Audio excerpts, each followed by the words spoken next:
oh gosh, this is the most recent AIA composite of the 211, 193, 171 angstroms, which is X radiation images of the sun. And Wayne, what we're looking at is a composite here, and you can see that gash, that freaking ugly gash that we have in our star right now is moving away from the Earth.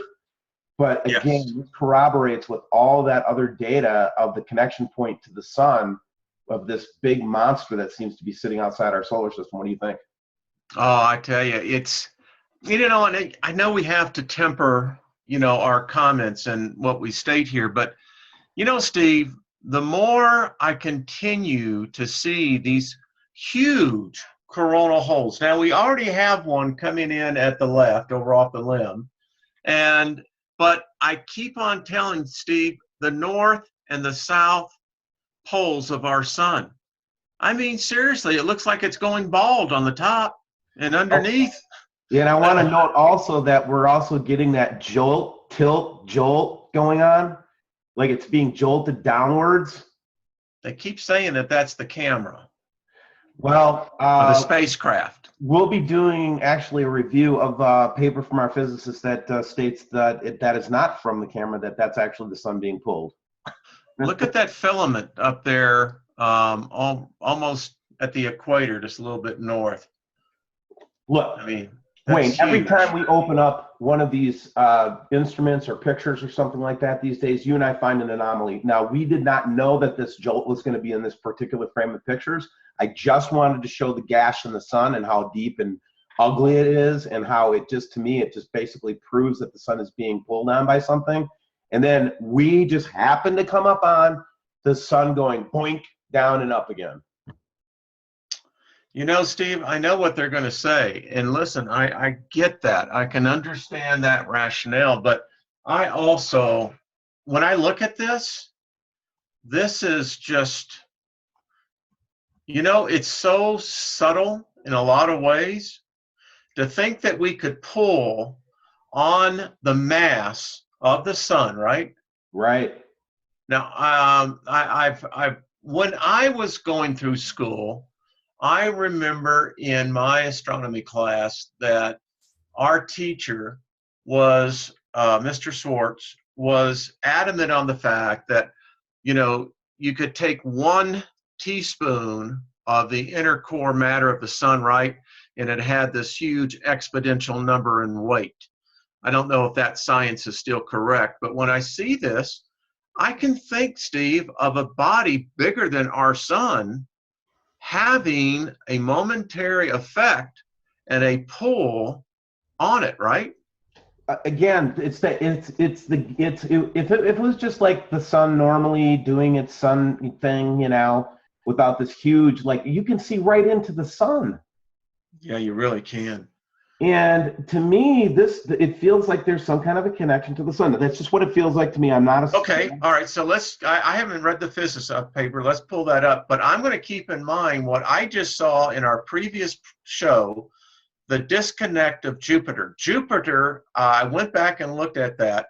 Steve, that planet is moving like, wow. Right. And okay, go.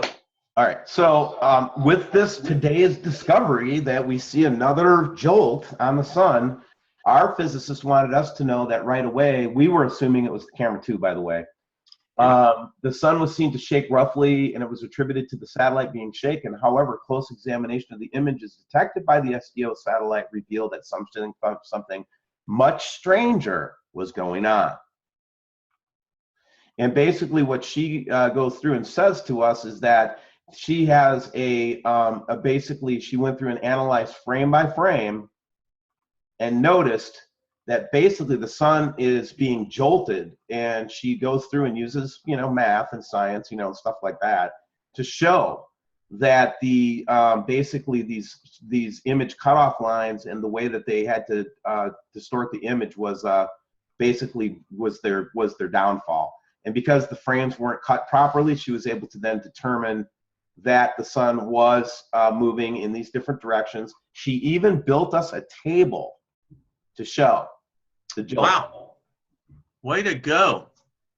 And using this table, we basically come to the conclusion, and I'm going to make this paper available via a link that people can just go download and read the paper. But basically, the conclusion was that from the sun's obvious jolting motion, the use of image cutoff lines to obviously hide the unknown objects close to the sun's surface, and sometimes the sun's motion in the direction of the image cutoff lines, as shown in Figure 7, it can be concluded that the sun is jolting as a result of objects coming close to it and affecting it. And then today we stumble on this, and it's happening again. And is this today? This is today. Wow. You know, I know we got, you know, lambasted when we were talking about the eclipses, and all right, so say it's the I don't care camera. about the eclipses anymore, man. This is serious stuff here now. Yeah, this is just. Is this in every frame? Is this in the I haven't checked any other frames, but let's check another one for a minute. Let's go to. Let's go to 211. All right, 211. 211 to me is this one of the best ones to really get the depth of the coronal holes. Yeah, it's doing the same thing. Wow. Wow. That's so weird. And then it was to talk about timely paper to be distributing to everybody. Well, we're going to make it available to people, and this is just really good data. And, you know, if you want to, you say you have other data, I always say that if you don't agree, then produce your own paper. We'll be more than happy to feature it and go over it. Yeah, if you have a rebuttal to this paper, just write it up and send it to olson.steven.d@gmail.com. And we're going to get our own website, Wayne, for the Steiger-Olson report and everything. Eventually, we're just getting this thing started up. But hopefully everybody's enjoying the format. And we also like your suggestions on how we can improve the show. But Wayne, this is just amazing stuff we're looking at here, my brother. You know, Steve, we're in such, and you know, listen, I will say this for our physicists. I felt like I almost should be paying tuition. I know, right? Because, you know, I'm learning, and oddly enough, Steve, you know, it's encouraged me to go out there and actually seek out, and actually in some cases, you know, pay for white papers so I can become a little more knowledgeable on that. That's all contributed to our physicists. Look at this, folks. You know, I just want to say something as you're pulling this up. I want to make a statement that what we would call the eastern, which would be the actually, I guess, the northeastern quadrant of that ring of fire. I'm going to tell you what, Steve, we can see down in South America, right? Mm-hmm. And if you go back and if you were to plot over the last particularly 3 years, you will start seeing a progression where it was very intense over on the western side of the Ring of Fire. And we know that area is still highly seismic and volcanically active, right? Mm-hmm. I swear there is a rip taking place in the mantle in that Vanuatu and that whole area up through there. But look what's starting to happen now up around the Aleutians. And my friend, I have said to you, I told you this a year ago, watch what happens. I said it's going to start coming up from the south and coming up from the north. The other area that is going to eventually start having the pressure, because what we see going on down here in Indonesia, that pressure of those plates are pushing against the North American continent. Steve, I'm telling you, where I think we're going to see more volcanic activity taking place.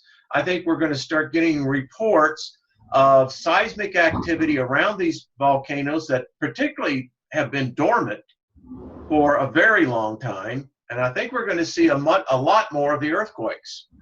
Yeah, and then we're seeing this kind of activity, and this comes from Coast to Coast with George Norrie. I know a friend of yours, George is. Yeah. And I'll just point everybody to this website here, Coast to Coast. It's about the enormous cracks, and I won't even play it. I just wanted to point out that we're seeing these cracks forming all over the world. And I think we're going to get into a future segment on the expansion of the Earth. We'll save that for later. I actually did a video on it, Steve, over on my channel. Yeah, but we're going to look at some of those pictures of the Earth without water and things like that going on forward. But you do have a theory that the Earth is expanding, don't you? Yes, sir. In fact, I think that the evidence is becoming more challenging for those who would refute this statement. But the fact is, okay, we know that every planet in our solar system, Steve, the luminosity is increasing. We know as well that the measurements that we can see, that every one of the planets seem to be expanding. And I'll tell you, after what we've seen already on NREL, on the spiral, there are great forces at play here, Steve. I mean, listen, seismic activity, when you start having those type of gravitational forces move on planet-sized objects, it's going to have tremendous reverberations for those that are living on those particular spaceships. Look at that. And I just read an article in the New York Times on Sunday about this very thing. They're finding them all over in this region because it's basically uninhabited. And so people aren't used to really seeing out there, and these fissures are opening up everywhere. Right. And then you go back and you corroborate that with the, the last 30 days earthquake patterns. And what you're seeing is this whole plate. And this is the thing I hate about this site, man, because it's like if you touch the button one too many times. One more time. Yeah, it's definitely not made for somebody who's drank too much coffee. But you can actually, in the underreport, we know Mexico, because I get different information that shows the whole coast of Mexico has just been a shaking leaf. And yeah. So basically you can see this whole central plate system is just being pulled and stretched and just, being pounded on, I think, Wayne. Well, and while you're talking, I'm going to pull up something. All right, so keep on, because I'm going to show you something that I saw last night. Yeah. Let me pull this up. Sure. So this paper is going to be made available in a link below, and just do your own research. Don't believe us. Read it. If you have a different idea, let us know. So Steve, let me have the screen real quick, and I'm going to show you what they're seeing in Hawaii. Check this out. This has never been observed in Hawaii. This, my friend, is what they're calling a lava river. That looks like a lava gusher. It is. It is unprecedented what is happening over in Hawaii now. So does that just show pressure basically coming up from the Earth, obviously, and just coming out at a much higher speed than what we're used to seeing? Yes, sir. And it's intense, as you can see. It's just, now, I got married in Hawaii, and I can tell you, we flew over that volcano, and it was quite interesting to see where the lava pool was as opposed to where the cone of it was. And it wasn't, this is just incredible. That looks like the Earth is just bleeding. It does, doesn't it? It looks like there is it looks to me, my wife said, you know what that looks like? She said, she's a nurse. She said, that looks like someone just cut a major artery. I know, right? It's bleeding out like. Yeah. So, great website to check out. And I'm going to turn it back over to you, buddy. So take it over. Oh, yeah. Well, I was just going to close it off. We can actually close it off here, this segment. And again, the white paper will be made available. I just think that we're seeing that the Earth is being, pushed and pulled and stretched. And I think we're just seeing a lot of evidence of that. And I think it's just people need to keep their heads up. Yes, they do. Yeah, definitely. All right. Well, with that